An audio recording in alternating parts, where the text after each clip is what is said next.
There's liberal, and then there's George Dungan III's brand of liberal.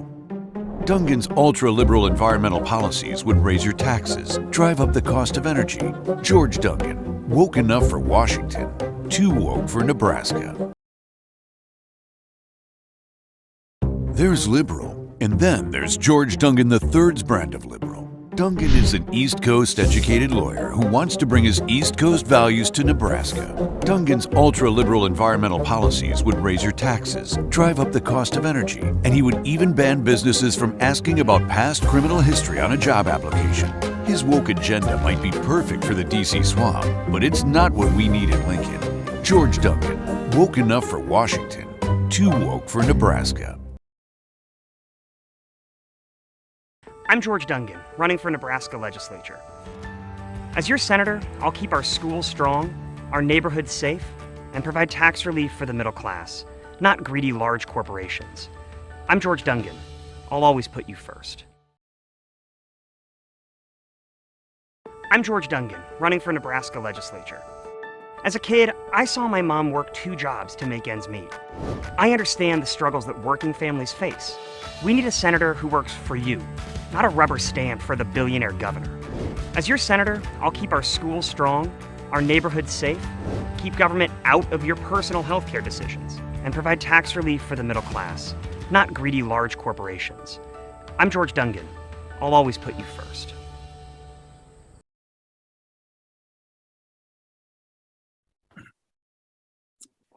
Hi, I'm Dave Bundy, editor of the Lincoln Journal-Star, and we are at an editorial endorsement interview for George Dungan. He is the District 26 legislative candidate. So, George, thanks for being here. Before we get you doing all the talking, we'll have Kent say a couple of words. Kent. Yeah, I'm Kent Walgamot. I cover arts and entertainment, and I've been on the editorial board for more than a decade. All right. With that, again, George, thanks for being with us. Yeah, thanks for having me. The first question is a chance for you to introduce yourself to voters, and not that you didn't get to do that already in the spring, but tell us, the legislature from time to time has not looked like a fun place to work, but you're going out of your way to want to. And so why do you want to be a state senator? And then what experiences and attributes particularly suit you for this position? Yeah, well, that's a really good question. And, frankly, it's one that we've, had to answer, I think, as candidates every time you knock on a door or talk to a voter for the last year and a half. So I appreciate an opportunity to kind of summarize that. I'll try to keep it as concise as possible. First of all, again, thank you both and to the rest of the editorial board for having me here. This is a great opportunity to talk about the issues and make sure people can kind of be educated about where we stand on those issues before they vote. So I very much appreciate this opportunity. So a number of reasons that I'm running for office, but I think one of the biggest ones, and one that is present in all the conversations I have, is that, to put it frankly, I'm really sick of the fact that at our legislature over the past few years, I think we've seen it get more and more partisan, and we've seen less and less actually happen with regards to passing bills and passing legislation that actually helps people.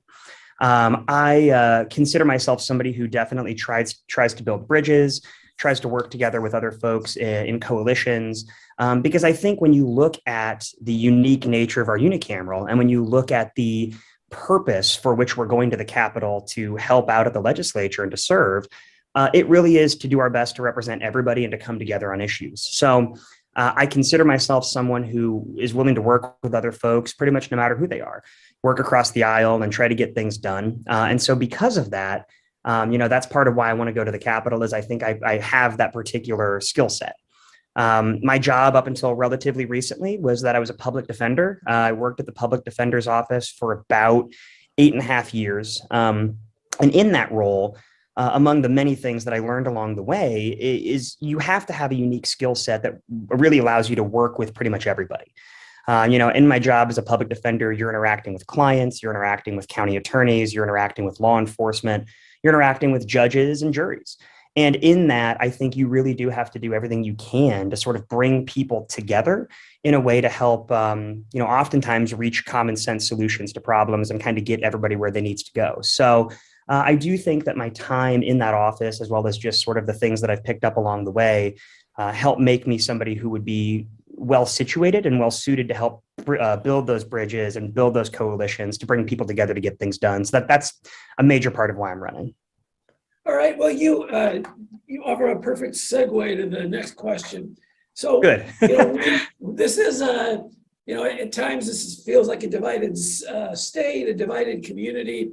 You would go into office certainly with some, you're not a blank political slate. You believe certain things.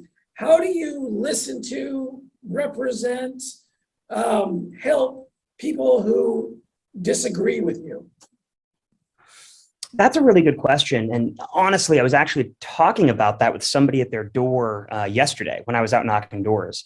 Kind of like I alluded to in the first question there, and also talked about a little bit with regards to coalition building. I think that if you get elected as a state senator, you're the legislator for your district, which includes the people who voted for you and the people who didn't. And I think it's your job and frankly, your responsibility to be the best representative you can be with those people. I think that when you're out talking to folks, whether it's voters or then constituents, once you're elected, one of the number one things that I try to do is ask them, what are the important issues to you? And in doing so, I almost across the board have always found there's something we can agree on. I know that a lot of people have different issues that they focus on at the ballot box. A lot of people have different issues that they vote based on. But at the end of the day, I actually think there's more that we can agree on than not.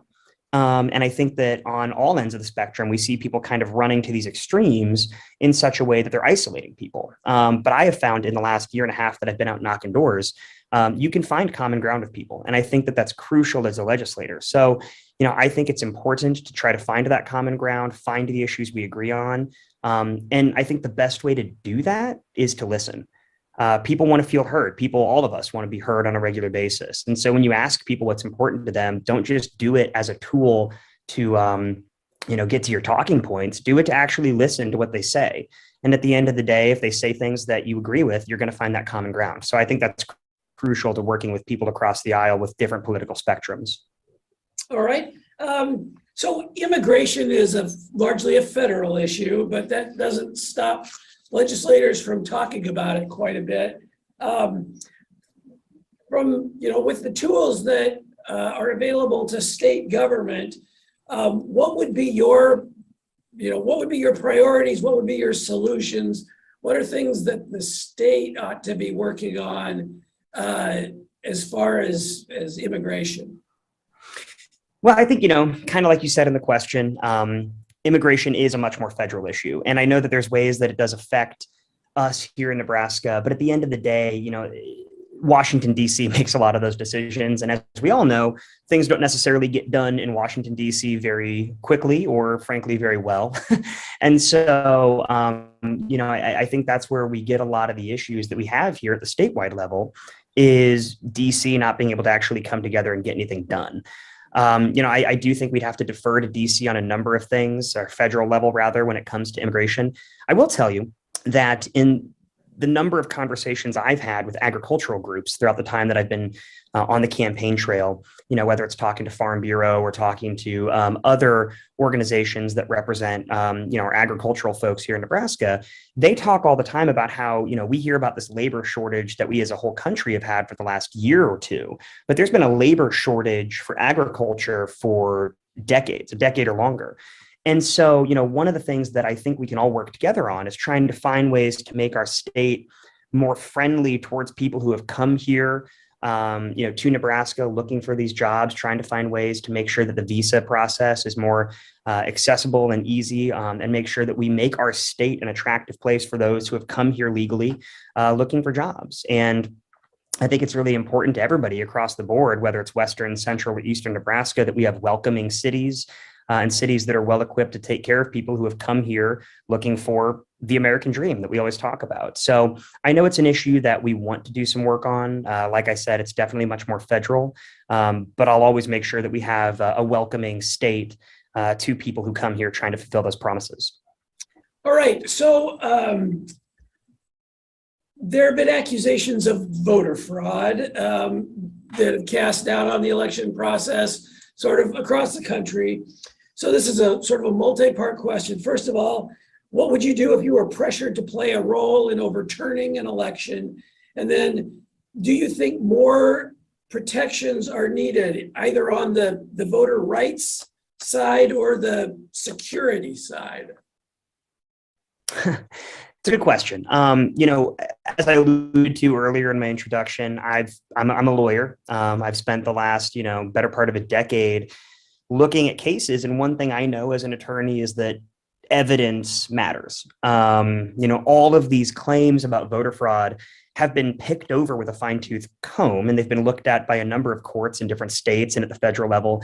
And one thing that I think has been consistent among those cases is there's not evidence of any kind of widespread voter fraud as has been alleged. I listened to our Secretary of State here, Bob Evnen, and that is when he says that our elections are safe and secure. And so I do believe that our elections here in Nebraska are safe and secure. I think the way they currently operate makes sense. And I trust, people to make sure that they stay safe and secure. It's why we have poll workers who take their job very seriously. If I were pressured to help overturn an election, I would always look at the evidence first and make sure that I'm doing what I believe is right. But I'll stand my ground and make sure that I, stand up for the election system we have in place, especially if the allegations of fraud are based in absolutely nothing. All right, so on to another contentious issue. Supreme Court has sort of tossed the issue of abortion back into the states. As a lawyer, you may have a little bit more knowledge, a little bit more perspective than a lot of folks. Describe your views on prohibiting or limiting abortion in Nebraska, because the legislature is almost certainly going to end up wrestling with this one. Yeah, and since the Dobbs opinion came down, this is an issue that I've talked about at the doors on a weekly, daily basis almost. It's definitely on the forefront of, I think, a lot of people's minds. And you're right. I think in the legislature, we're going to have to deal with this. I am pro-choice. I believe that the decision to have an abortion is one that's incredibly personal. It's an incredibly difficult decision, I know, for a number of people. And it's a decision that I think should be made between a woman, a person with a uterus, and their doctor, their family, their faith, their friends, all those things. It's not a decision that I think the government should be making for them. And so, we saw the legislature try to pass this extreme ban that didn't really have many, if any at all, exceptions. And clearly that was not successful. And one thing that I think is incredibly informative, and this kind of loops back to what I was talking about earlier with regards to listening to people, is as I've been out on the campaign trail talking about this with people, I've knocked, thousands of doors. And in those doors, especially recently, we talk about this. And there are a very high number of people that I speak with who say that they personally are pro-life, but that they would not vote for somebody who would try to pass an extreme ban that would take that decision away from an individual. And I think that therein lies the differentiation between what somebody does with their own body and what somebody makes a decision about how they're going to act, and whether or not we as a legislature should be removing that choice or that ability from them. And so, I think it's very informative to listen to people who know way more about this than a bunch of legislators who maybe are making the decision based on politics. And I think we should leave that decision to individuals who have to make those choices. And I trust people to make those decisions with their doctors. So I would not be for the extreme bans that we've been talking about in the legislature over the last year. And I know a number of my constituents wouldn't be for that either. All right. I could go out on a limb and predict your answer to this one, but I'll ask it anyway. Should the legislature scrap nonpartisanship? And if they should not, what role will you play in preserving it? Yeah, I don't know necessarily which way you were going to predict, but no, I don't think we should scrap nonpartisanship. I think that, Right. right. I think that our nonpartisan legislature is what makes our legislature and our entire legislative system here in Nebraska special.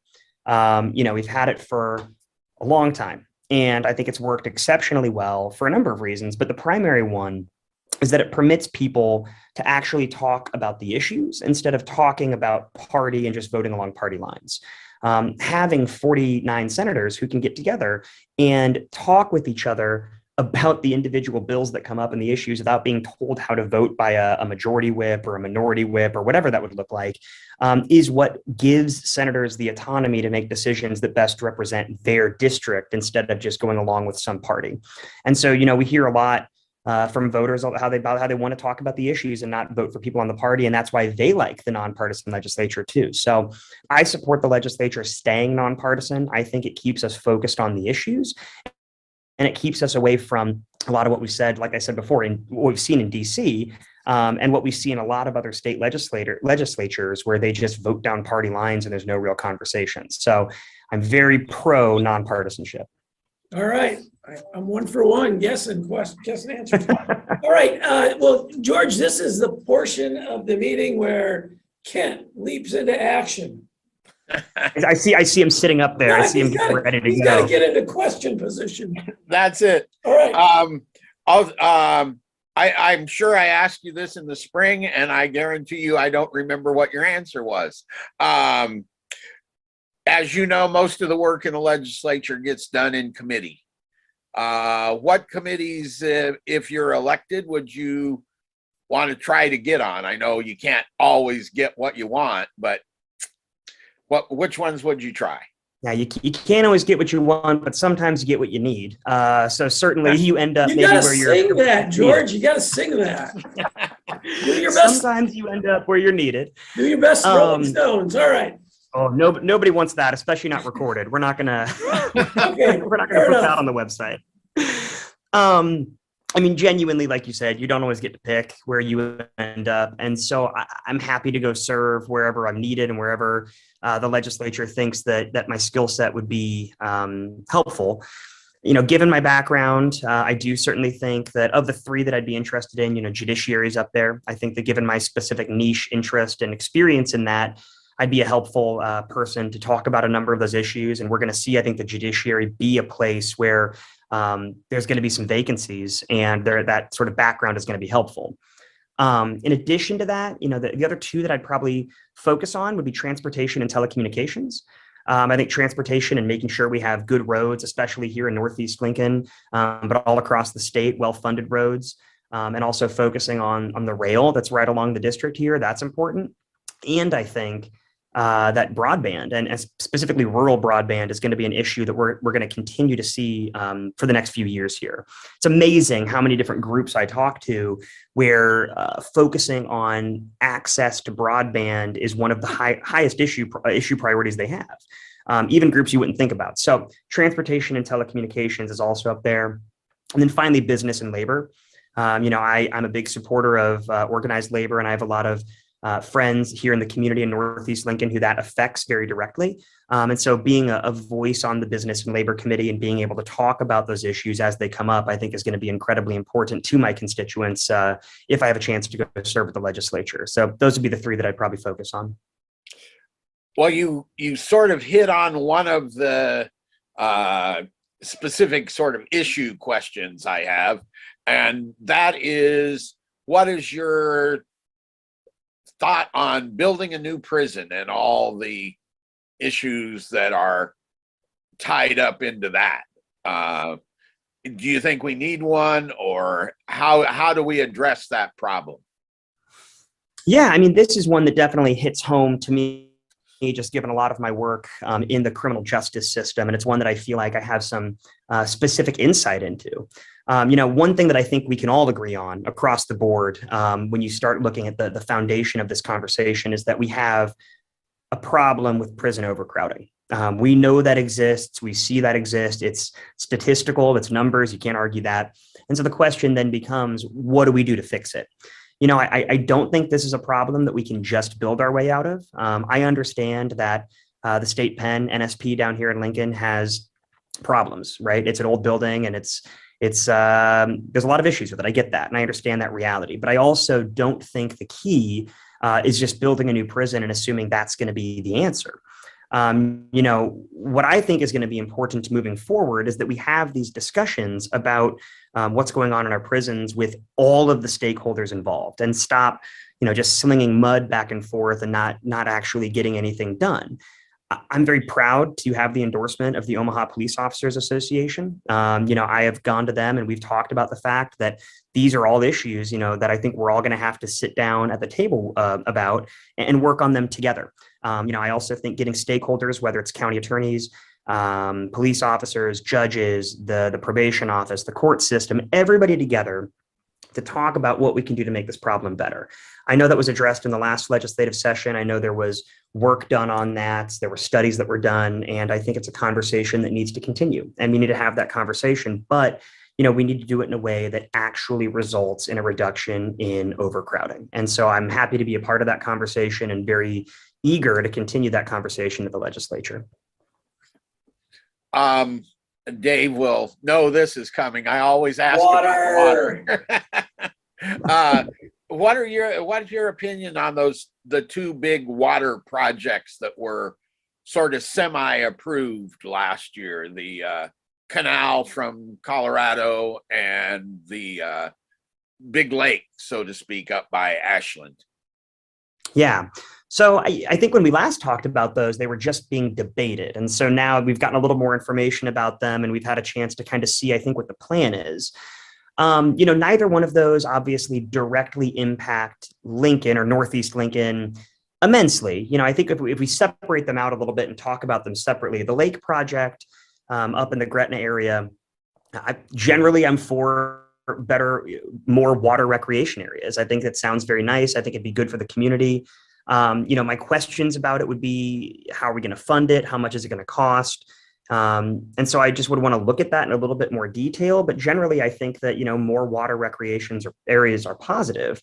I would want to make sure that if we're using public dollars for that kind of project, that we're going to make sure that the public has access to it. And so ensuring that there's actual open public green space or access to that lake, more so than private, I think is going to be important for making sure that people in Nebraska feel like they're getting a bang for their buck and they can actually go use that lake. So that's going to be, I think, important up there.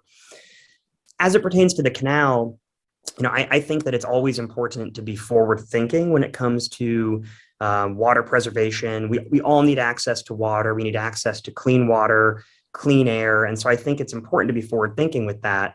I don't know all the details of that project. Obviously, I've not worked on that. So I'd be curious to see, again, kind of what the plans are and how that's going to evolve over time.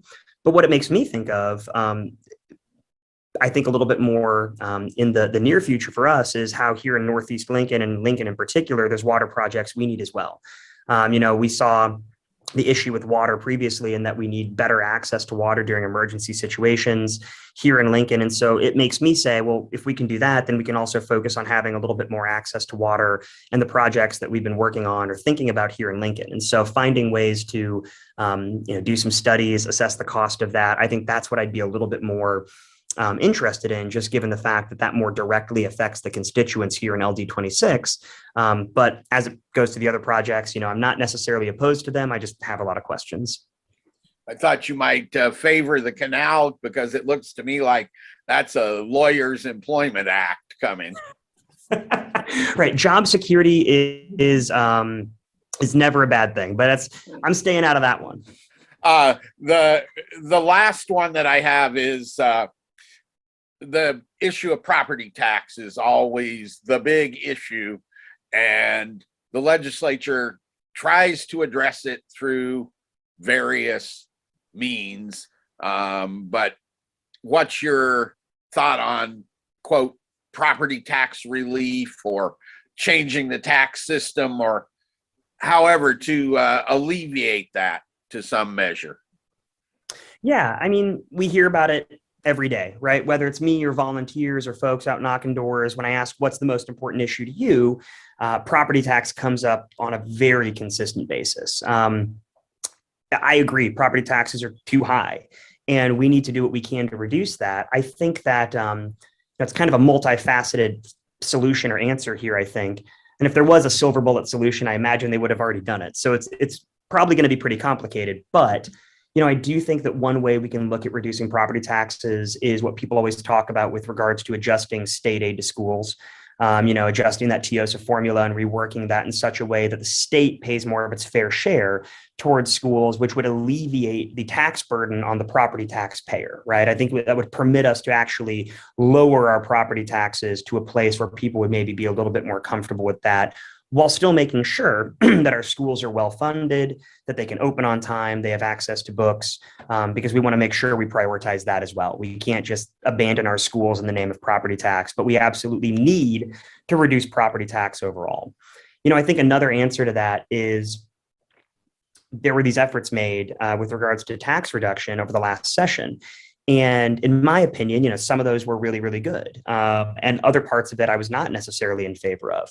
And I think that moving forward, we need to do everything we can to focus tax relief on the middle class and to make sure that lower middle class and middle class folks actually get the benefit of tax relief instead of just the wealthy, and specifically the corporations that aren't even domiciled in Nebraska necessarily. I know they have a lot of interest in not paying as many taxes, and I understand that. But at the end of the day, I think people need to pay their fair share to make sure that middle class folks, regular folks in the community aren't shouldering the burden then on behalf of other people. And so, I am committed to continuing to work on tax relief because it's, again, important to the constituents, it's important to people in the community, but we have to do it responsibly and we have to do it in a way that doesn't impact our schools negatively or the rest of our community, because we do have a responsibility to provide services for folks in our neighborhood. All right. Well, we are, George, at our last question. And the last question is, what have we not asked you that you would have liked us to ask? You guys covered it pretty well. We've talked about pretty much everything. You can use, this can be your stump speech then, whatever you like. Well, I will say the one thing that we haven't talked about, I think explicitly, that I'll just touch on real quick, and I kind of talked about it a little bit with property tax, our schools. I am a huge supporter of our school system here in Lincoln. I'm a byproduct of LPS. I was born and raised here in Lincoln. I think we have exceptional schools. And we have exceptional teachers, and we have a really good school system. And frankly, statewide, we have really, really, really good schools. And I want to make sure that we continue to do everything we can to support our school system, be an advocate for the school system. And I want to make sure that our public dollars continue to go towards public schools. I have concerns that over the next few legislative sessions, we're going to start seeing more and more attacks on public education. And, I think public education is the building block of everything else that we go off of here in society. And so I want to make sure people know that I will fight for, good quality schools and for good quality education in your neighborhood. And it's something that I think we need to prioritize in the legislature moving forward. So that's probably the only thing we didn't touch on too much, but I think it's just important to mention. Otherwise, if anybody has any other questions, they can go to georgefornebraska.com, all one word, all spelled out. We have more issues on there that are important. Contact information if you want to reach out and ask me any questions. I answer those pretty much every day. And if you're interested in getting involved in the campaign here in the final stretch, feel free to reach out. Well, you're the first person to use it as a commercial right there at the end. Creative. Hey, got to use the opportunity. All right. Well, George, thank you very much for your time today. We wish you the best with your campaign, and we will see you later. Awesome. Thank you guys so much. I appreciate it. Thanks, George. Thanks. Yep. Have a good day. You too.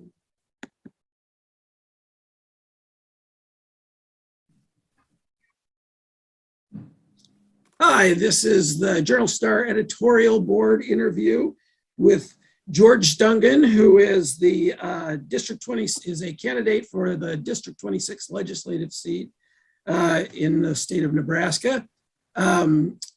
We are joined by editorial board members. George, thank you for being with us. I'll let Pat and Kent introduce themselves. Pat, you want to go first? Sure. Hey, George, I'm Pat Sangemino. I am the nighttime news editor here at the Journal Star. Nice to meet you. You too. And I'm Kent Walgamat, and I'm the arts and entertainment writer, and I've been on the editorial board for more than a decade, so I've done this a few times. Nice to All meet you. right. And Pat and Kent both, they help out with their share of editorial writing too, because I get tired. So, and anyway, I'm Dave. I'm the editor. George will launch into the questions. We have a standard set of 7 questions that we want to get to. The last one is sort of a catch-all. So if you get through the interview and feel like, hey, I didn't get to use my best line, there will be an opportunity to use your best line at the end. Perfect. Yeah, I got them all written down here in front of me. So. All right. And Pat and Kent may respond with follow-up questions to the standard questions if you say something that piques their interest. And Kent will probably say something regardless of whether it's a follow-up or not, because he's got his pet questions. So for starters, why do you want to be a public servant particularly right now? And what experiences and attributes qualify you to serve? Sure. Yeah. No, first of all, thanks again for having me. I guess I haven't fully said that, so I'll just say thank you to all of you and the rest of the editorial board. I mean, that's a question that I think I get asked on a pretty regular basis when I'm knocking on doors and talking to folks, or why do you want to do this? And a lot of people similarly ask, especially now when things are so divisive and problematic. Try to give you the somewhat short answer so I don't ramble on for too long, but I really, really, really do believe in public service, and I believe it's something that we all have a calling to do. I'm sure I'll talk about this ad nauseum at other times, but I currently serve as a public defender here in Lancaster County. And so the idea of serving other people and trying to give back is something I very much believe in. As to the sort of why that's part of my DNA or makeup here, it goes back to my upbringing, I really think. I was born and raised here in Lincoln. And for the first 5 years of my life or so, I was raised by a single mother who worked really hard, but we did struggle at times to make ends meet. And so it really instilled in me that desire not only to work hard, but also to help other people, because I saw the helpers along the way who helped us. And that was something that I thought was incredibly important. So from a very young age, it really instilled in me the importance of helping other people in the need to try to make ends meet. That sort of inspired me to then go to law school, know that I was going to do some sort of public service law, and got into public defense. And I really think that those skill sets that I've picked up along the way, working in public defense, have made me uniquely equipped to go into the legislature and really help other people. One of those would be being a voice for others. I think as a public defender, a lot of what I do is storytelling. We do a lot of trying to make sure that people have their backgrounds told. People all come from somewhere, they're raised from somebody, they all have family. And a lot of what we end up doing is trying to convey to other people their stories. And so synthesizing information and being able to represent other people is something that I think I've had to do very well. And I do a lot in my current job. And it's something I'd like to do at the legislature, is taking that idea of telling people stories and doing it on a bigger level. Part of the reason that's important to me is a lot of what the legislature deals with are affecting real people. These aren't just numbers on a page. They're not just the debates that we see over and over again. And I think that I am, again, uniquely equipped, having done this for quite some time, to see the urgency of a lot of the issues that I think are important. And so I think having that skill set is also really helpful. And then finally, to kind of sum that up, I think, again, I have a particular skill that I've had to develop, which is bringing a number of people to the table and trying to come up with the best solution for everybody. I work with judges, prosecutors, clients, and other persons in my work, trying to reach a common conclusion or a common consensus. And so I think being able to talk across those proverbial aisles and work with people is something I do well. And so those are some of the skills I think that I would take to the legislature. And certainly the desire to help other people on that bigger scale, I think, is the incentive behind that. Okay, thank you. So Governor Ricketts and the legislature have proposed measures about land use, not allowing permanent conservation easements, education. They've also, there's a bill about, the public health situation where Lincoln Lancaster has its own health district and can make its own rules, but the rest of the state can't. They want to take that They want to take that away from Lincoln Lancaster and have a statewide control. So it's kind of an odd time for the issue of local control. What's your philosophy on local control, whether it's good across the board, selected issues? What are your thoughts? Well, I think that's a really good question, and I think it's multifaceted, right? A lot of the issues that you've talked about are ones that I do disagree with the governor on. I think part of the reason that Lincoln, Lancaster County has been able to stay as healthy as it has been the fact that our city and our health board has taken the pandemic so seriously. And I think to remove that ability is going to be very problematic. Similarly, I think to try to dictate from the governor's office what schools can or can't teach is a big problem. I think a lot of the teachers I've talked to have big issues with it, and so do I. And teachers know what's best to teach in their classroom. So to try to take away that control the school board has and make it centralized under the governor is a problem. Similar to the conservation easements and a lot of those, I think it's important to allow people to do those things if they want to, because we have to try to conserve as much of our environment as we can. Generally speaking, I am for local control. I think there are some circumstances and some unique issues where it's important to make sure that we as a state protect our citizens. I think there are certain issues to make sure there's that safety net still there that we have to step up and say, no, we are as a state going to do these things for our citizens. But when that starts to infringe or impede on the local area's abilities to actually do what's best for their people, I think it becomes a problem, especially when it's predicated on a political agenda. And so I do definitely believe in local control, especially when it comes down to actually helping the citizens of those areas. All right. Well, I'm going to remind you, we've got about a little bit more than 20 minutes left. And I got a feeling the next question you could go out at length on. What are your priorities and what would be your plans to address our corrections crisis? Yes, you're right. That could be its own conversation. So I'll do my best to keep it short. We do have a corrections crisis. I think that's obvious. I do not support building a new prison. I think we can't build our way out of this problem. That's been talked about ad nauseum. I think there needs to be criminal justice reform that is smart on crime instead of just tough on crime. But what's interesting about that, I think, is obviously it can include things like sentencing reform, getting rid of mandatory minimums, which disallow judges to have autonomy. But it can be bigger than that, right? I think it can be outside of the entire spectrum of what we normally think of as criminal justice reform. I say all the time to people, we got to stop fires from happening instead of trying to put them out on the back end. And one way that we can do that as it pertains to neighborhood safety and criminal justice issues, I think, is investing in mental health and substance abuse resources.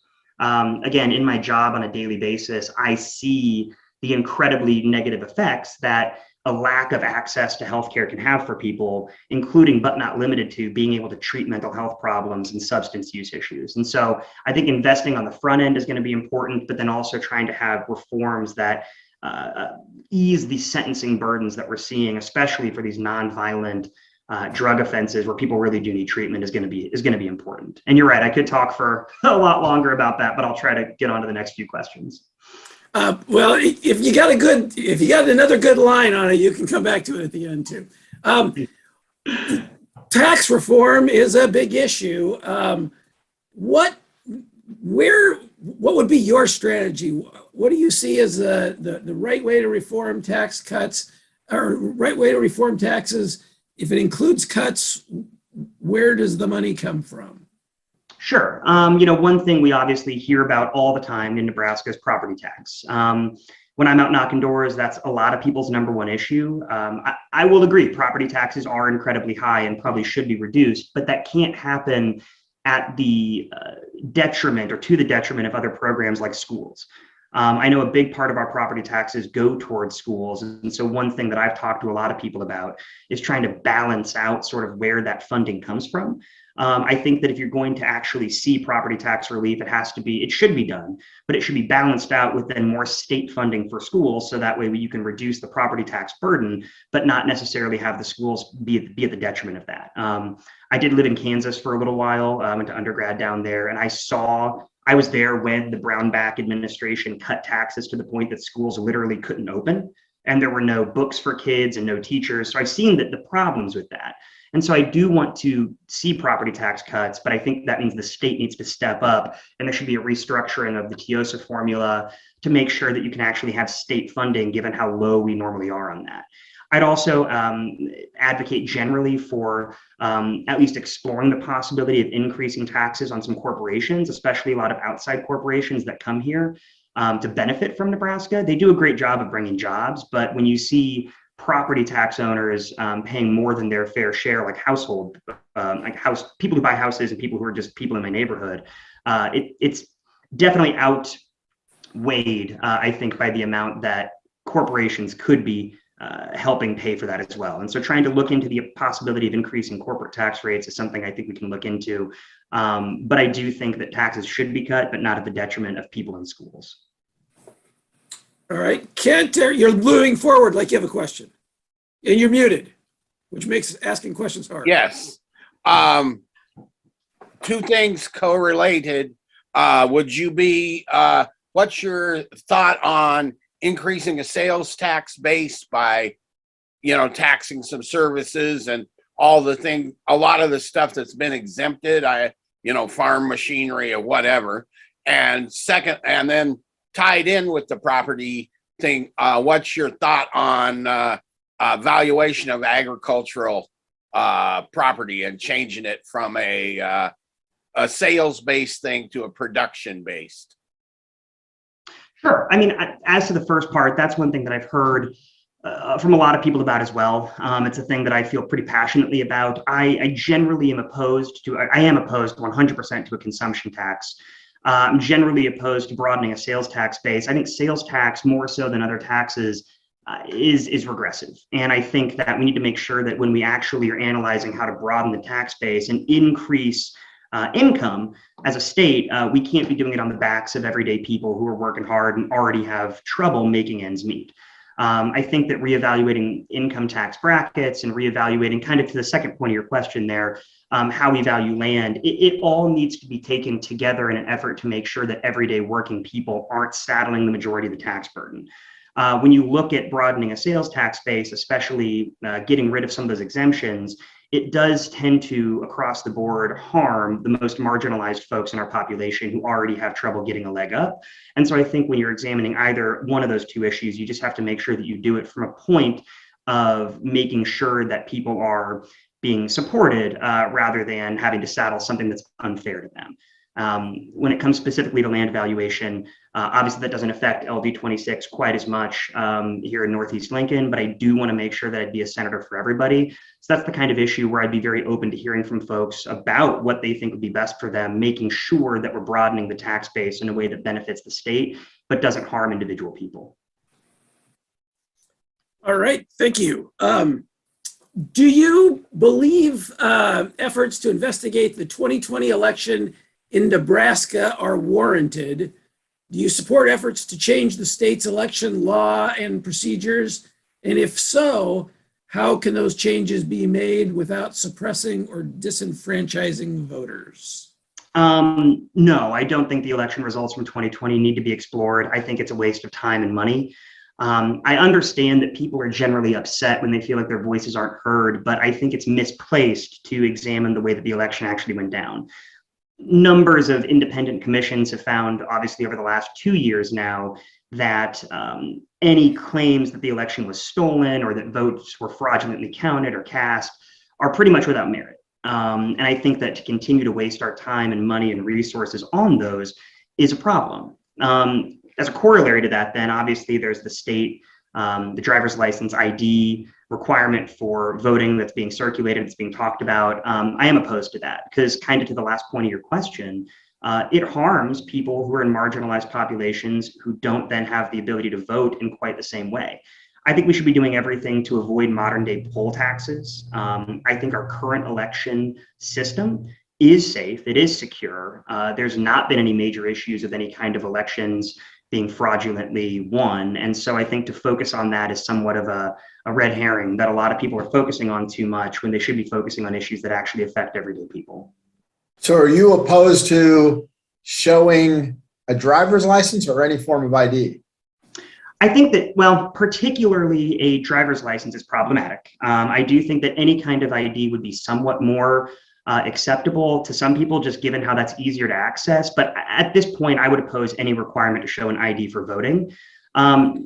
Primarily because, again, in my job, I work with a very particularized population of folks who I've seen the struggles that they can have just to get any kind of ID at all.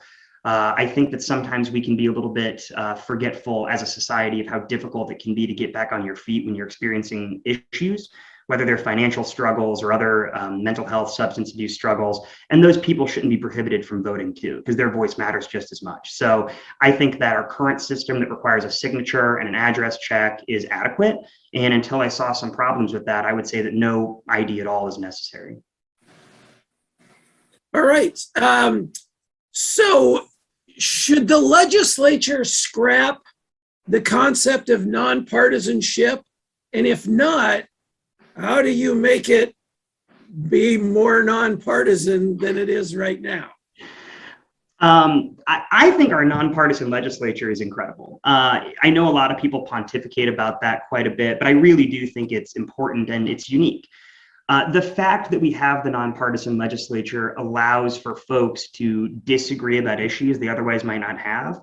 And I think it lends a certain autonomy and ability to represent voters to each individual senator that they wouldn't have otherwise if they were being told what to do by a caucus whip or a majority leader, minority leader, or something like that. And so I think the individuality that our nonpartisan legislature permits is really important. I think to encourage that more, really, we just need to be working on cordiality. That sounds like just a line, but it's true. I think we've all seen in the last couple of weeks how rough things have gotten at times in the legislature, and I'm not blaming anybody for that in particular, but tensions are running high, emotions are running high, and I think it's very important to remember that we're talking about issues rather than personal attacks. And so if I were given the opportunity to go and serve my district, I would do everything I could to maintain those conversations, foster those conversations, and try to work with folks regardless of where they come from, because I think there's certain things that we can all agree on. I've had conversations with people from all ends of the political spectrum where we've actually agreed or disagreed, but ultimately being able to have the conversation is the important part, I think. All right. Well, we're ahead of schedule right now. So I'm going to check and see if there are some follow-up questions, and Kent has at least one. Yeah, we won't be ahead for long. Okay. Just make sure he gets his closing monologue. I will. I'm specifically interested in a couple your thoughts on a couple of these giant water proposals. The canal to come from Colorado, which I think is perhaps fraught with legal issues, to say the least, and then the big lake up on the Platte. What do you think about that? Would you support those, or looking into those, or do you think what do you think? Yeah, I mean, I think that kind of as you indicated, both of those present a lot of larger issues. And I think part of I don't want to say problem with them being debated right now, but part of what we're seeing is I think that oftentimes issues like that aren't inherently a problem in and of themselves become something of a political football when they become about bigger issues. Personally, I'm not opposed to those projects being looked into. I don't think that right out the gate, they're an issue or a problem. But I do think that there are a lot of questions I have about various things that go into them. If we're going to do projects like that large lake in Gretna or the canal, I think it's really important to make sure that who's getting those contracts and where the funding comes from is something we can all see and talk about. I think it needs to not just be some way to help somebody's friends. I think the other big question is, are there currently issues here in Nebraska that could be helping people right now, again, with this urgency of what we're seeing in terms of food insecurity, housing insecurity, criminal justice issues? Are there places that money could be better spent in the immediate future that we're going to see a tangible result for our money that give people help? I don't think the lake is a problem inherently, but I think that if that money could be going elsewhere and helping people, I would like to at least explore what that would look like. Now, on the other hand, the lake project I know benefits a lot of people in the area, and I know it brings in jobs and it brings in business. If it is going to go forward, that's the kind of thing that I would want to make sure we also ensure that there's enough public land around there that everybody can enjoy it. I think when we're investing public dollars in large lands projects or water projects, it's definitely the kind of thing that I want to make sure is not just for those who can afford it. And so I think making sure there's accessibility is going to be very important. So when I read about them, they're certainly not on the top of the list of priorities for me. I think they present a whole host of interesting questions, which you've kind of gotten into. And I would just want to make sure there's transparency there and how they're being executed, and also that they're accessible to everybody. But if we're going to do it, I think we should do it right. The other, I think, important thing about serving in the legislature that people don't, from the outside, don't largely recognize that most of your work gets done on the committee level, really. Have you given some thought as to, if you got elected, what committees you'd want to be on and why? Yeah, I think that having worked in and around the legislature, just in various ways that I've assisted in testifying or being involved, I've seen the importance of committees. Definitely have given that some thought. If I had to give you a top three, I think right now I'd probably put judiciary on the top, just because that's sort of where my niche background lends itself to be the most helpful. I think it's the one area that I actually have some experience in that I can bring to the table that is unique, that would be helpful. In addition to that, I also want to make sure the committees that I served on, if I got the opportunity to choose my own, would benefit LD 26. And so business and labor is another one that I would very much be interested in serving on.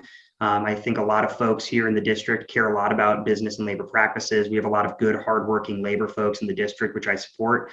So being on business and labor would be very important too. And then also transportation, telecommunications. I think dealing with transportation issues affects everybody. And telecommunication issues, I think moving forward, are going to be some of the biggest issues that we're going to debate maybe in the next 5 to 10 years, talking about broadband expansion, making sure we do that in ways that help people. And so those are the three committees that I think I'd focus on. And genuinely, I think that no matter where I'd end up in committees, I would be excited to serve. And so I'm also happy to hop on somewhere that I'm not as experienced with, as long as I'd be given the opportunity to learn, because I think that's important too.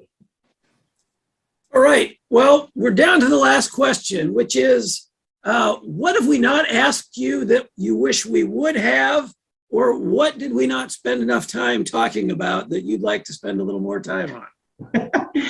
Oh, man. One area that I think we've not touched on really, it's kind of wrapped into a lot of what we've talked about already, though, with property taxes and taxes, would be education.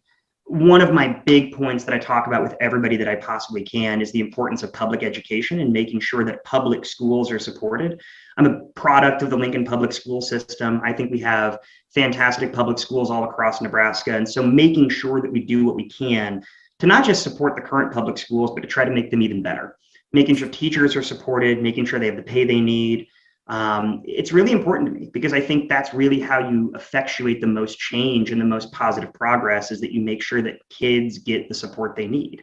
So allowing teachers to have freedom and support in the classroom to teach about important issues and making sure they're supported is huge. And then obviously making sure that public dollars go to public schools. That's one thing I absolutely believe in. I'm a big public school advocate, and I would do everything I could to protect public schools. So that's probably one area that I get into a lot with folks out in the neighborhoods when I'm knocking doors. But other than that, I think you all have touched a number of the other issues. All right. Well, Kent's got one more thing I can tell. Forward there too. So would you favor sort of revamping TIOSA to, in addition to increasing the money, to make it more, I don't know what the right word is, equitable, more something along the line of what Lynn Walls has proposed? Mm-hmm. Yes, yeah, I think that TIOSA needs to be re-examined. And I think that kind of goes back into, like I said, the state support, and then also making sure it's more equitable into where that money is coming from and who it's going to. I don't have a silver bullet solution right now. I wish I did, because that'd be a lot easier and probably a good selling point. But absolutely, I think it needs to be re-examined. And I think trying to find a way to make sure there's equitable distribution is going to be incredibly important. All right. Well, with that, George, I think we are wrapped up. And we appreciate you spending 30 minutes with us on a Friday afternoon while The NCAA tournament is happening all around us. And I think we're off just in time to catch the Huskers. Yes, I'm I not think we are positive. too. All right. I just got my alert from the sports department. So, George, again, thank you for joining us. Pat and Kent, it's always a pleasure. So, Oh, yeah. Thanks, George. Thank you, guys. I really appreciate you letting me be here. This is fun for me, so it's good to talk to y'all. all right. Thanks very much. We'll end it here and have a great weekend. All right, thank you. Have a good day. Good morning and welcome to George Dungan, legislative candidate from District 26. Thank you, George, for joining us for our virtual legislative candidate meetings. My name is Gina Ragland, and joining me today are ARP lead advocacy volunteers, Joyce Beck, Danny DeLong, Mike Barwig, and Pat Etherton is also joining us as a volunteer, a member of ARP, and also a constituent of yours in District 26. Emily Wick is also joining us today to assist with some of the technical details for the program. As a reminder, this meeting is being recorded and will be shared with ARP members across your district prior to the election. George, we appreciate your taking the next 30 minutes of your time to meet and discuss issues of importance to the 50-plus voter and their families in your district and across Nebraska. As a short background, ARP is the nation's largest nonprofit, nonpartisan organization dedicated to empowering and strengthening people 50 and older to choose how they live as they age. As people live longer, healthier lives, we know we need to think differently about what it means to age. With that, George, I'm going to throw it back to you to start off by giving us a little background about yourself and your campaign in roughly 5 minutes or less. And once we've completed your opening, we'll move into the questions. So, George, I'm going to let you have the floor. Go ahead. Well, thank you very much. And I like I said earlier, I appreciate you having me here. And I want to thank everybody for being a part of the Zoom call. I know it's time consuming to do these things, but I also know it's important. And I genuinely appreciate the opportunity to come here and talk about the issues that AARP care about and are important, not just to you as an organization, but to folks in my district here. Like Pat, you said, as a constituent of LD 26, and I've been out knocking doors for quite some time in the last year and a half. And I know that these issues are important to everybody. So I'm glad to talk about them here today. By way of a little bit of background, just to introduce myself. So as Gina indicated, my name is George Dungan. I'm running for state legislature in LD 26. That is Northeast Lincoln, currently represented by Senator Matt Hansen, who's term limited, and I'm running to step into those shoes and continue a lot of the good work that he was doing. Little history about myself. So I was born and raised here in Lincoln. I graduated from Southwest High School, which I tell people don't hold that against me. I know it's a badge of my youth, but don't hold that against me too much. I did, excuse me, leave Lincoln for a little while. I went to undergraduate university down at the University of Kansas in Lawrence, where I double majored in political science and women gender studies. Graduated from college, and there's not much you can do with degrees in political science and women gender studies. And so I went to law school, as a lot of people do with those. And so went to law school actually out in Washington, D.C. I went to law school at American University out there. And upon graduating with my degree, quickly determined that DC was not the place I wanted to be. Three and a half years in Washington, DC was enough for me. And I was kind of sick of a lot of the stuff that was out there that I'm sure we're all sick of all the time, and decided to come back to Nebraska. When I moved back to Lincoln, I was given the really special opportunity to apply at the Public Defender's Office. And I'd been working at the Public Defender's Office for almost 9 years. Started in the juvenile unit, so working with kids and trying to represent kids as best I could in court, whose families couldn't afford attorneys. Worked through various other dockets there, working in misdemeanors. Currently, I work on the felony docket. But tomorrow is actually my last day at the Public Defender's Office. I'm leaving the PD's office, and I'm going to be essentially just focusing on campaigning full time. So one of the questions I get often, and I'll try to keep this as short as possible, is why are you running? That's one thing that a lot of folks ask when they want your background. The answer to that, if I were to sort of encapsulate it quickly, is that I wasn't really planning on running for office. I'm not somebody who's run for office before. I've always been sort of content to sort of work on the ground level, helping people. But I've really as a lot of people have, I think, become pretty disenchanted with the amount of partisanship and the amount of fighting that's going on in our legislature here in Nebraska, and with a lot of the sort of radical hyper partisanship we've been seeing. Like I said, DC was not my cup of tea.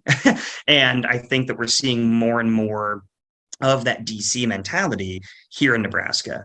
And it's, I think, across the board, whether we're talking about folks on the right or folks on the left, I think there's too many people digging their heels in right now and not working together to get enough things done for everyday Nebraskans. And that, frankly, really bothered me. So there's a number of state senators that I think have worked really hard over the past few decades to come together on issues and get things done. That's very much the mold that I would like to fashion myself in. I consider myself a pragmatist who wants to come to some common sense solutions for real problems for real people. And that's kind of what got me excited to run, was I think we need more people like that. So it's kind of my broad bio. I could probably talk for a lot longer, but I'll throw it back to you if you have any specific questions. Perfect. Thank you, George. And thank you for sharing your bio, sharing your interests, your background. We appreciate all that you do. And again, thank you for running for the legislature. We're going to jump right into the questions now. We provided you ahead of time with a set of 3 issues containing 4 questions that pertain to the 50 plus in Nebraska. Again, we're looking to allot 5 minutes for each of the questions just because of our time constraints. Our first question this morning is on health, caregiving, and home and community-based services. And Mike Barwig, one of our volunteers, is going to take that. So Mike, go ahead. Good morning, George. And like Gina said, the first one is on health, caregiving, and home and community-based services. Home and community-based services, also known as HCBS, provides an array of services designed to assist individuals with activities of daily living that promotes independence to support them to age in place or delay institutional care. A family caregiver is any family member, friend, or acquaintance who cares for another person that is unable to live independently, often without pay. Telehealth services can be significant for older adults in rural areas or underserved communities, while also providing support to family caregivers by reducing travel, wait times, and costs associated with in-person care. So the first part of the question is, what will you do to support the 240,000 unpaid family caregivers in Nebraska through policies such as enhanced respite services, access to telehealth, caregiver education and training, and help with out-of-pocket costs? And the second part of the question is, what will you do to protect and or expand the home and community-based services, HCBS, program, particularly recruitment and retention of a sufficient workforce and adequate funding of the services that Nebraskans and their families rely on? Yeah, and I first of all, I just want to say I really appreciate this question. When I was reading through these questions that were provided, one thing that popped out to me is sort of how this has personally affected my family. So my grandfather moved in with my mom and my stepdad for the last 3 years of his life, 2 years, maybe 3 years of his life. And so they were those unpaid caregivers that we're talking about here. And I had a really personal insight into not just the amount of effort they were able to put into that, but in sort of what that entire process looks like. I mean, when he first moved in, he was mobile, he was driving, he was able to do all of the things where he didn't need as much care. And then you got to see the entire spectrum of that sort of unpaid assistance that they provided him as he started to go downhill over the years, and then ultimately did pass away with home hospice care in the house. So I had sort of a perfect view as to what that looks like. And I guess to me, the answer to that first question is it's sort of 2 parts. One is you have to have acknowledgement, and then 2, you have to have funding. I think the fact that we're even talking about this is important, but we need to make sure that on a statewide level, there's an appreciation and an acknowledgement for that unpaid care. It's one of those things that I think sometimes kind of goes by the wayside, or people don't acknowledge it. And you can't really address a problem or make things easier or better for folks unless you're talking about that. So, one thing I very much would intend to do at the statewide level is make sure that we address this problem by acknowledging that it exists and acknowledging the not just financial but also the physical and the emotional burdens that I think goes on to folks who really do provide that amazing sort of unpaid service at home. It's a real weight that a lot of people do willingly because they love these folks. And I think that's an incredible gift they give people, but we have to acknowledge it. And then two is funding.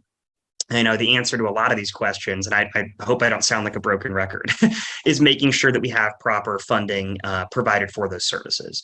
Specifically talking about access to telehealth and education and training, making sure that we have people who are able to take care of their loved ones or family members or acquaintances in an appropriate manner means you have to be able to train them. And we see that, I think, really clearly in the rural urban divide. You look out in the urban areas and versus the rural areas, and there's just difference in the amount of services that are provided. And so access to that telehealth is going to be important, and making sure that we properly fund things like broadband, making sure people have access to those services digitally. That's going to be vital in making sure we expand that.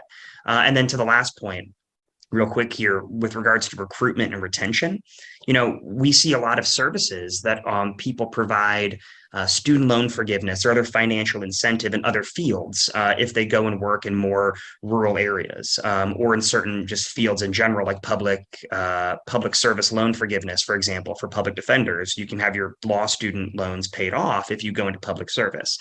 I'd be very interested in seeing what kind of financial incentives could be done at the state level to incentivize that retention and recruitment specifically for this kind of care that needs to be given, because it is crucial, but we need to make sure people are being paid for it when they give back that care to the family.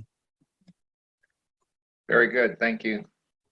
Thanks, George, for answering that. My condolences on your grandfather. And I also want to just take just a short minute to thank you for understanding caregivers, the unpaid family caregivers, because most generally people in society don't understand unless you've been there, done that. So appreciate your thoughts and comments on that.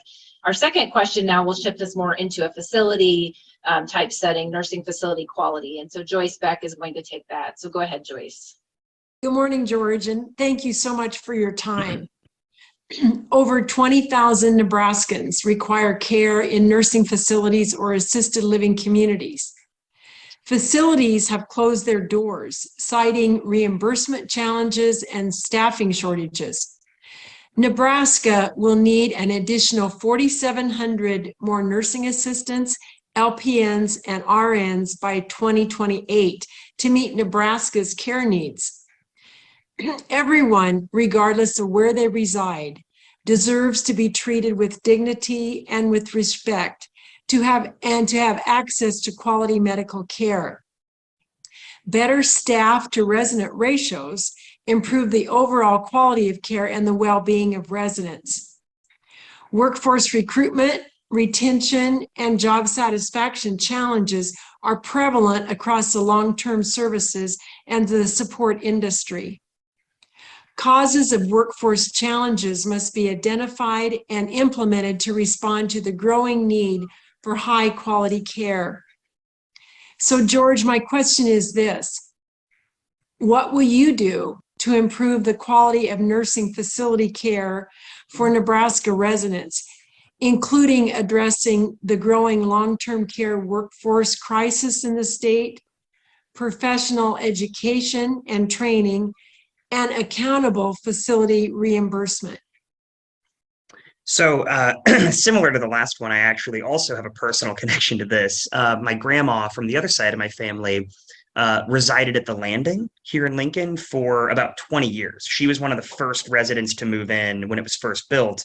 And again, similar to what we talked about in the last question, she went through the entire spectrum of care there. When she first moved in, she was doing the independent living in the apartment where there was literally no assistance. And she had a busier social calendar than I did with events there. And then throughout her time there, in about the 20 years she stayed there, she worked through more assisted living, and then ultimately was in sort of their Alzheimer unit at the end, and then ultimately passed away there as well too. So she had incredible care. And when you look at the Landing, I mean, obviously it's very expensive, but it's really the gold standard, in my opinion, of what a lot of these care facilities could look like, or things like that. And one thing that I think is incredibly important, to your point, is that we make sure everybody has access to care like that, regardless of who you are, what your income level is, and certainly I think where your geographic location is. I have friends who have had to move grandparents from one city where they've resided to another because they don't have access to facilities that are either high quality or open or have beds available. Similar to the last question, and again, I don't want to sound like a broken record, but funding is vital. Reimbursement rates, which you mentioned, I think have to go up. I also serve on the board of the Bridge Behavioral Health, and so I'm familiar with working with Medicaid, Medicare with regards to reimbursement rates. And I'm well aware that reimbursement rates for certain facilities are too low. And I think we also have to focus on creating more workforce recruitment for people who are going to go work in those facilities. Another thing I think we have to do is we have to make sure that we create an environment that is incentivizing the growth and development of facilities like this, right? Facilities have to be built for them to exist. And we have to make sure that we're creating incentives to build facilities like this in areas where they don't otherwise exist, to make sure that people don't have to leave the houses, or rather the cities they grew up in, just to find care that's quality. And so I think we need to make sure we're creating new facilities. We need to make sure we're supporting the ones that currently exist financially. And we need to make sure that there's access to those facilities for everybody, which I genuinely think comes down to making sure those people have proper funding and the ability to go to some assisted living if they need to, regardless of their income level. So it's a multifaceted solution, but I do think it's important. And I've seen firsthand the quality of care that somebody can get and the importance of making sure that they have a good place to go. Well, thank you, George, for your excellent answer and your understanding of the situation. Okay. Thank you, George. Our final question for discussion today centers around livable communities and helping people stay in their home. And so Danny DeLong is going to take that. Go ahead, Danny. Good morning, George. Glad you're with us. AARP has a longstanding policy of supporting initiatives that help people age in place. We do that because fully 75% of the people who are 50 and older say that that's their priority as they grow older, is to age in place. Normally what they're thinking about, well, let's go at it differently. Aging in place to us means that we need to focus our efforts on creating livable communities. Livable communities have certain qualities about them that make them livable. One of them is safe and secure. Communities need to provide adequate safety and security infrastructure. A second one is that community offers affordable housing so that people can move into different types of homes. For example, people who live in 5-bedroom homes and need to downsize to a 2-bedroom home. Well, they need to be able to downsize to an affordable 2-bedroom home. The livable communities need to have a great transportation infrastructure so that individuals can travel by multiple means. And finally, we want livable communities to have supportive community services, two of which are great healthcare, accessible healthcare, and internet, broadband internet, high-speed internet. So that's what we're looking for. That's what we're thinking about as we support actions that will create more livable communities in Nebraska. Affordable transit options are critical because people need to be able to, especially in rural areas, because people need to be able to access healthcare. Maybe they live in a community which no longer even has a hospital or a doctor's clinic or physical therapy or anything like that. So they need to be able to get to those services. High-speed internet, which you've spoken about a couple of times here, should have three possibilities for people. They should be affordable, reliable, and accessible for all Nebraskans. We want that. as a part of high-speed broadband, we also encourage the development of digital skills, also called digital literacy, which we think is also essential to obtaining the benefits of high-speed internet access in the home. My question then is, what will you do to ensure all Nebraskans, mainly those 50 plus, have access to livable communities which offer affordable housing, diverse transportation options, adequate health care, and affordable, reliable, and accessible high-speed internet, including digital skills development? Well, I wish that I had another 35 minutes to talk about all of those things. So do we. It's all incredibly important. And, one thing that struck me as I was reading through this question, and especially as you explain it to me, is all of the things we're talking about here, while they do absolutely benefit people who are 50 and plus in age, right? They benefit everyone. And if you create a community that actually has access to affordable housing, digital opportunities, affordable transportation, what you're doing is you're creating a community that actually lifts up everybody. And so these are policies that I think, if we support these, which I absolutely do, and I'll go into a little more detail here briefly, but if you support them, it's one of those things that sort of is a rising tide that lifts all boats. And so that's what I find so exciting about a lot of these opportunities is they're things that everybody can get on board for, and they benefit everyone. A good example of that is my fiance works in the developmental disabilities community. And so a lot of the people she works with have physical disabilities who are wheelchair bound, or maybe they're nonverbal. But having access to high-speed broadband permits them to interact in communities in a way they wouldn't otherwise. Having housing that's built with accessibility, like physical accessibility in mind, benefits those individuals as well. And so, these are things that are near and dear to my heart as well. And that's why I take them so seriously. One thing that I've looked into quite a bit here, and what I've been trying to focus on a lot in my both campaign and talking to folks at the doors, but also in groups that I meet with, is affordable housing. Affordable housing is incredibly important to LD26 in particular.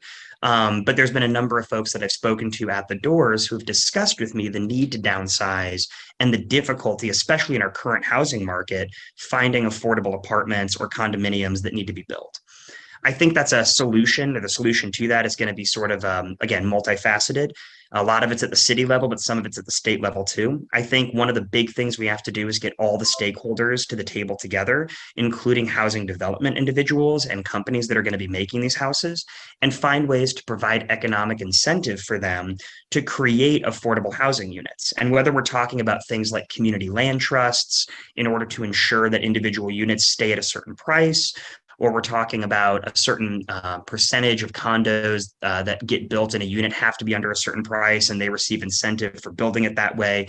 Whatever we do, I think we have to make sure that we're keeping affordable housing in mind. And I think another facet of that is going to be inclusive zoning and making sure that at the city level, we actually can have neighborhoods zoned that permit for that kind of affordable housing, smaller, not 8 stories tall, but a couple of stories, so it's more accessible for individuals who may not be able to go to the 8th story as easily, and finding ways to keep that in mind. High-speed internet, I have talked about it a lot. It's one thing that's very important to me. I think public-private partnerships and finding ways, again, to incentivize private companies to go out into rural areas and install that broadband is vital. But then, like you said, we have to make sure people know how to use that broadband and have that digital literacy. I would like to see programs, whether it's at local high schools or community colleges, that are essentially subsidized, because I think those should be free access to individuals who are 50 plus to come in and say, hey, I've used computers all my life, but I'm not as familiar with how this works or that works. Can I have a quick 2-week program on how to use this program, whether it's Photoshop or just the internet or any of those things, to make sure we're providing digital literacy. And then finally, transportation options. You mentioned that. Very, very important we work on that. I think here in Lincoln or in any of the more urban areas, we can continue to work on affordable, if not free, access to the bus system. During the pandemic, they made the buses free. And frankly, it worked really well for a number of people. And so trying to keep bus systems affordable for folks who may have be on a set income is going to be really important.